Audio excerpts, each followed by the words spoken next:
व्यास जी देखो हिंदा देखा मेहरारू हल्का देखा मेघा से कहते कुंटुन जी मंच में विद्यमान है दीपू राणावत यादव जी।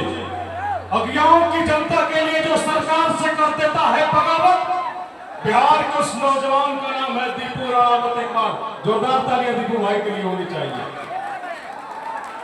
और इस बार आपके अभिनेता आपके नेता वही हैं, इसलिए मैं नौजवान साथियों से चाहता हूं कि जोरदार तालियों का प्यार पूरे परिवार के नाम कीजिए और एक से बढ़ के एक गीतों की लड़ी प्रस्तुत करने के लिए मंचासीन है ऑन टुनटुन यादव।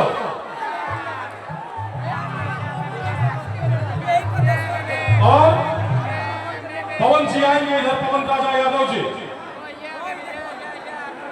उनका भी बहुत हाईटेक सम्मान एक बार जोरदार के लिए भी होनी चाहिए।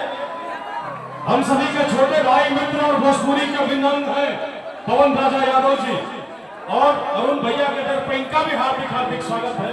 लेकिन व्यास जी से चाहता हूं कि सब हित ही जई है रे जमुआ जी जाके गामे जम जई है। हेलो रिपोर्ट दे